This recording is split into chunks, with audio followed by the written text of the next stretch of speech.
ولا تأكلوا أموالكم بينكم بالباطل وتدلوا بها إلى الحكام لتأكلوا فريقا من أموال الناس بالإثم وأنتم تعلمون.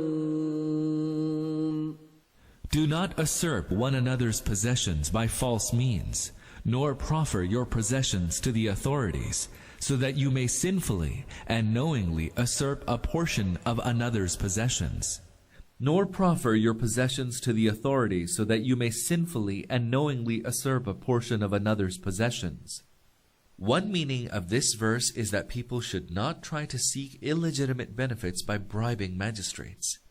Another meaning is that when a person is aware that the property he claims rightfully belongs to someone else, he should not file a judicial petition, either because the other party lacks the evidence to support their case, or because by trickery and cunning the petitioner can usurp that property.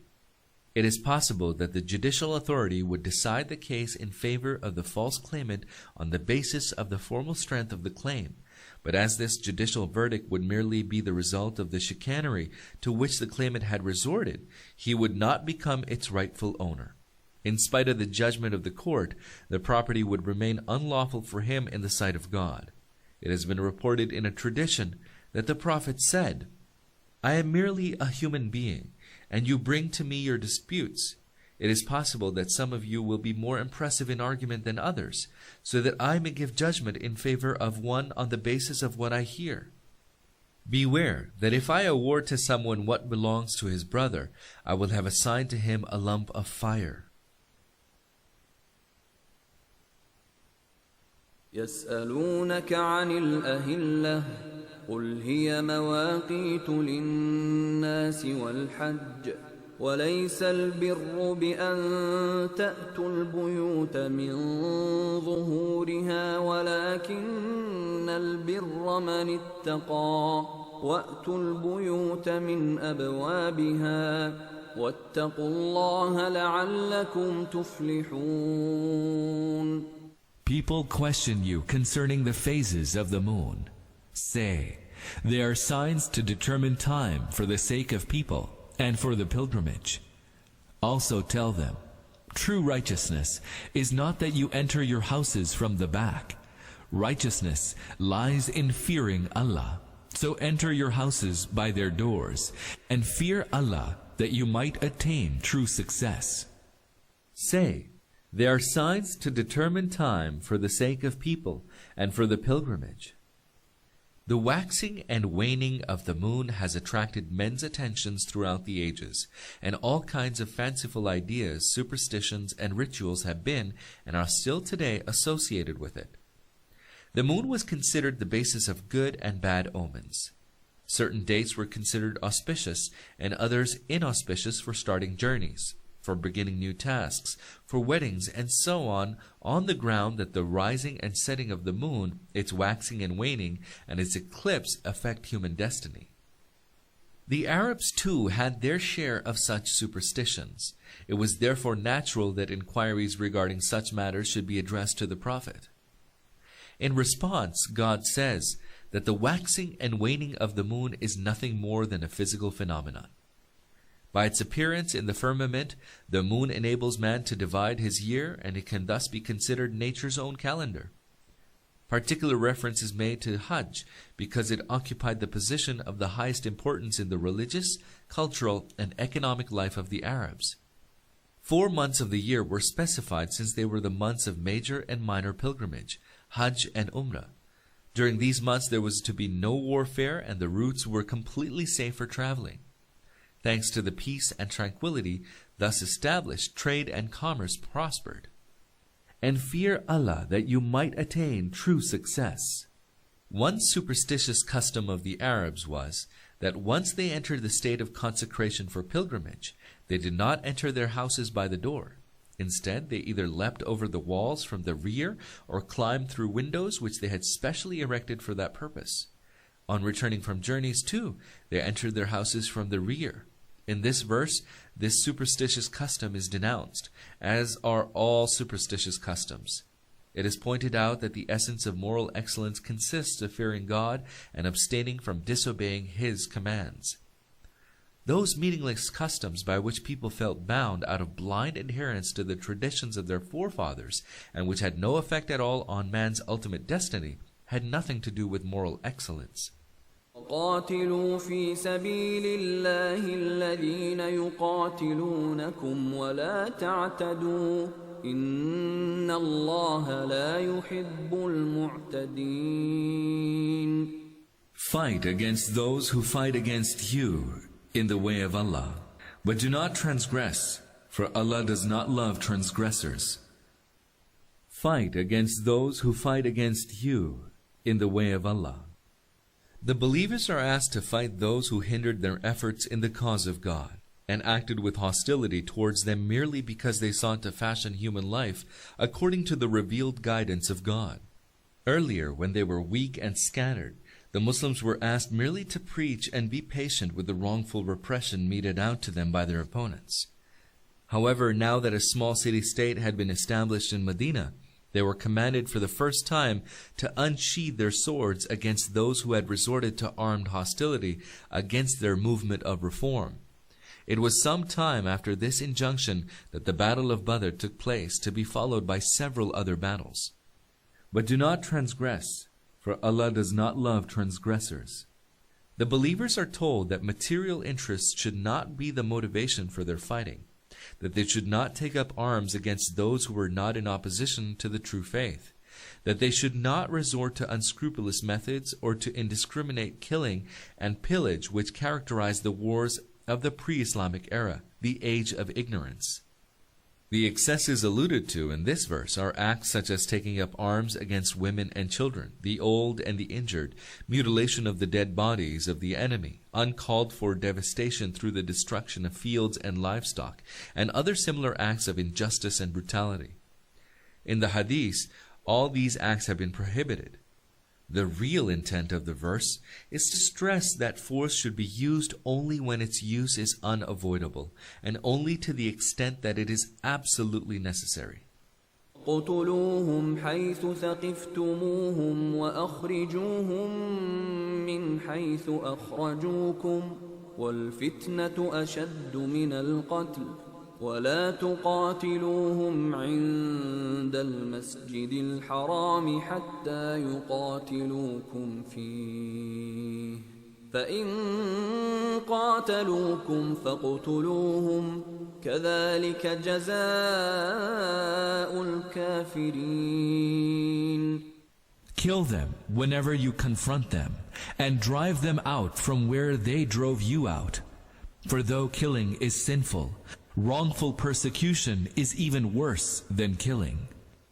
Do not fight against them near the holy mosque, unless they fight against you. But if they fight against you, kill them, for that is the reward of such unbelievers.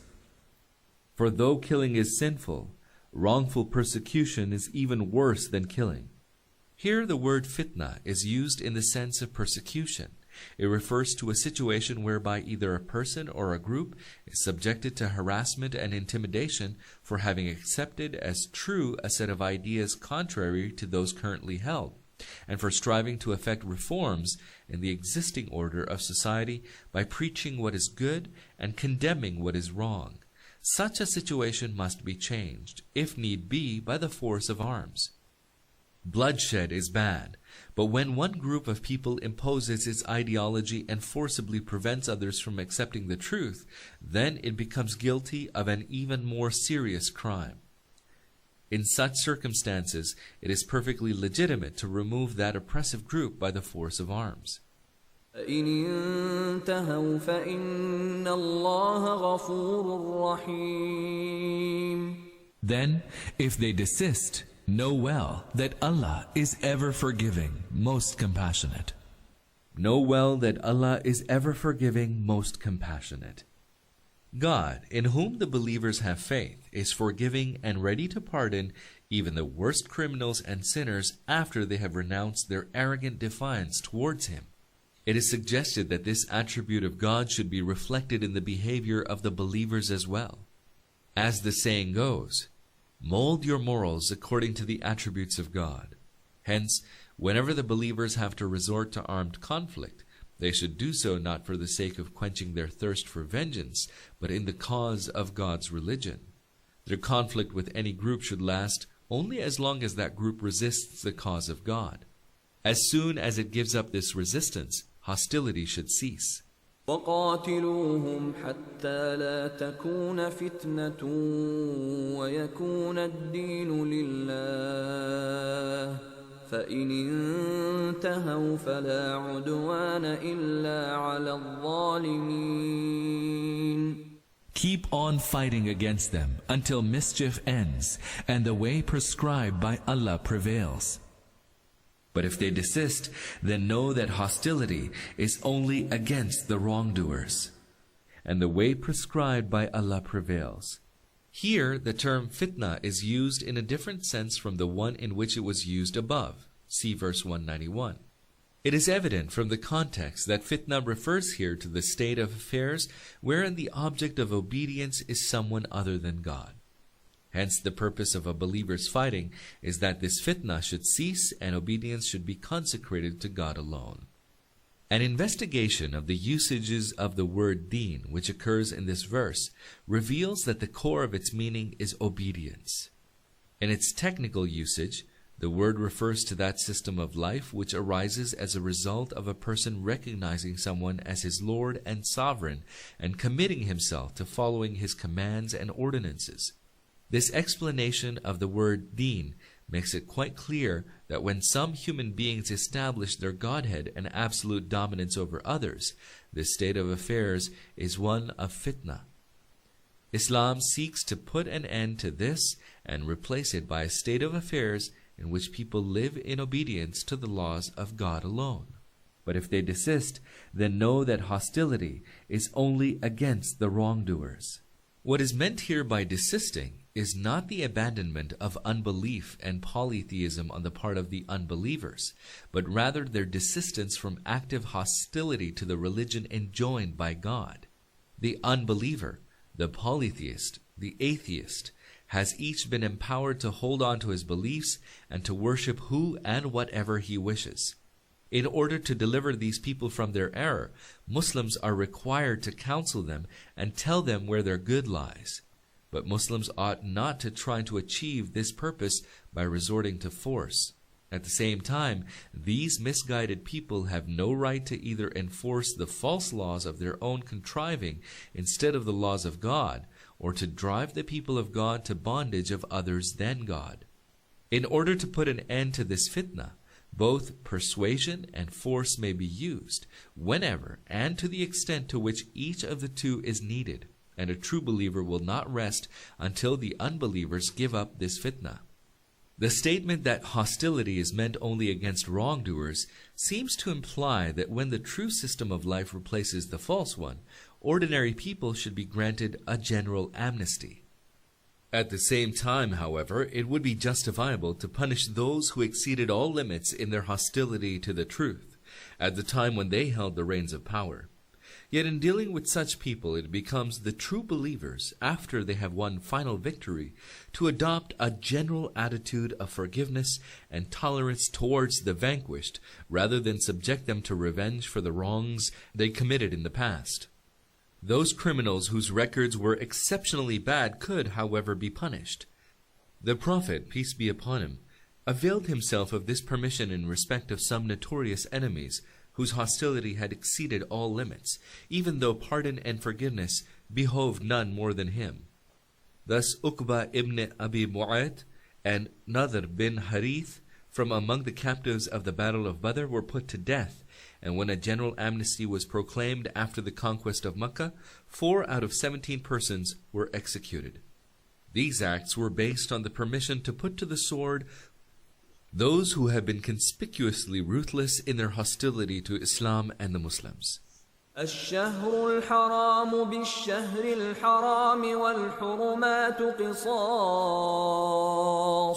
فمن اعتدى عليكم فاعتدوا عليه بمثل ما اعتدى عليكم واتقوا الله واعلموا أن الله مع المتقين.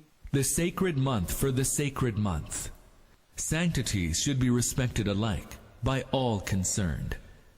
Thus, if someone has attacked you, attack him just as he attacked you, and fear Allah, and remain conscious that Allah is with those who guard against violating the bounds set by Him. That Allah is with those who guard against violating the bounds set by Him. From the time of Abraham, 3 months, Zulqa'dah, Zulhajj, and Muharram were consecrated for Hajj, and the month of Rajab was consecrated for Umrah. For the duration of these 4 months, warfare, killing, and pillage were prohibited so that people could perform pilgrimage and return home safely. For this reason, these months were called the sacred months. The purpose of the verse is to stress that if the unbelievers respect the sanctity of the sacred months, the Muslims should do the same. If, however, they violate this sanctity and subject the Muslims to aggression, then the Muslims are also entitled to retribution even during the sacred months. The permission mentioned here was called forth by the introduction of nasi, a practice which had been introduced by the Arabs in order to have an advantage over others in their battles and raids. The manner in which the Arabs used nasi was such that whenever they wished either to start a conflict in order to satisfy their vendetta or to loot and plunder, they carried out their raid in one of the sacred months, and then later on tried to compensate for this violation by treating one of the non-sacred months as a sacred month. The Muslims were therefore concerned as to what they should do in case the unbelievers resorted to this artifice and surprised them by an attack in one of the recognized sacred months. The verse refers to this problem. وأنفقوا في سبيل الله ولا تلقوا بأيديكم إلى التهلكة وأحسنوا إن الله يحب المحسنين. Spend in the way of Allah, and do not cast yourselves into destruction with your own hands. Do good, for Allah loves those who do good. Spend in the way of Allah, and do not cast yourselves into destruction with your own hands. To spend in the way of Allah signifies financial sacrifice in order to establish God's religion. Not to make any financial sacrifice, but to be inclined instead to hold personal interests dear to one's heart will lead to one's ruin both in this world and in the next. Allah will set the unbelievers to dominate over you in this world and condemn you in the next world. Do good, for Allah loves those who do good. The root of the word ihsan is hsn, which means doing something in a goodly manner. One standard of conduct is merely to perform the task entrusted to one. The other and higher standard is to perform the task in a wholesome manner, to devote all one's capacities and resources to its fulfillment, to do one's duty with all one's heart. The first standard is that of ordinary obedience, for which it is enough that a man should fear God. The other and higher standard is that of ihsan, moral and spiritual excellence, for which it is necessary that one should have a strong love for God and a profound attachment to Him. أتموا الحج والعمرة لله فإن أحصرتم فما استيسر من الهدي ولا تحلقوا رؤوسكم حتى يبلغ الهدي محله فمن كان منكم مريضا أو به أذى من رأسه ففدية من صيام أو صدقة أو نسك فإذا أمنتم فمن تمتع بالعمرة إلى الحج فما استيسر من الهدي فمن لم يجد فصيام 3 أيام في الحج و7 إذا رجعتم تلك 10 كاملة ذلك لمن لم يكن أهله حاضر المسجد الحرام واتقوا الله واعلموا أن الله شديد العقاب. Complete Hajj and Umrah for Allah, and if you are prevented from doing so, then make the offering which is available to you, And do not shave your heads until the offering reaches its appointed place. If any of you should have to shave your head before that because of illness or injury to the head, then you should make the redemption by fasting, or almsgiving, or ritual sacrifice. And when you are secure, then he who takes advantage of Umrah before the time of Hajj shall give the offering he can afford. And if he cannot afford the offering, shall fast for 3 days during the Hajj, and for 7 days after he returns home. That is 10 days in all. This privilege is for those whose families do not live near the holy mosque. Guard against violating these ordinances of Allah, and be mindful that Allah is severe in chastisement. Complete Hajj and Umrah for Allah, and if you are prevented from doing so, then make the offering which is available to you. If any obstruction prevents a person from proceeding with the pilgrimage and he is forced to stay behind, he should make a sacrificial offering to God of whatever is available. For example, either a camel, a cow, a goat, or a sheep. And do not shave your heads until the offering reaches its appointed place. The statement, until the offering reaches its appointed place, has been variously interpreted by the jurists. The Hanafi jurists consider this to signify the area which lies within the boundaries of the Haram. In their view, this injunction means that if a man has been prevented from pilgrimage, he ought to send to the Haram either the animal itself or the money to purchase it, and have a sacrificial offering made on his behalf. According to Malik and Al-Shafi, this verse enjoins one to perform a sacrifice at the very spot where one is, prevented from going any further. The injunction regarding shaving the head means that one may not have one's hair cut until a sacrificial offering has been made. Then you should make redemption by fasting, or almsgiving, or ritual sacrifice. According to the hadith, in such a situation, the Prophet, peace be upon him, ordered 3 days of fasting, or the feeding of 6 poor people, or the slaughter of 1 sheep or goat. And when you are secure, this refers to the change in the situation when the obstacle to proceeding with the pilgrimage has been removed. Since in those days the circumstances which most commonly prevented people from proceeding with their pilgrimage was the danger of aimed attack from tribes hostile to Islam, the removal of that circumstance is described by the words, when you are secure. To become secure refers not only to the removal of the danger of armed attack, but to the removal of all such dangers. This privilege is for those whose families do not live near the holy mosque.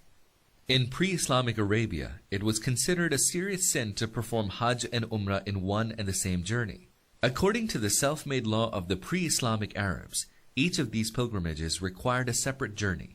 God declared this law void for those coming from abroad who were granted the privilege of performing both types of pilgrimage in the same journey. This privilege, however, was not extended to those living in the environs of Mecca, within the Miqat, since it is not difficult for them to proceed separately for the major and minor pilgrimages. Then you who take advantage of Umrah before the time of Hajj means that a person may perform Umrah, minor pilgrimage, and then may interrupt the state of consecration, Ihram, and free himself of the prohibitions and limitations incumbent upon him in that state. Later, when the time for the Hajj, major pilgrimage, arrives, he should once again assume the state of consecration, Ihram.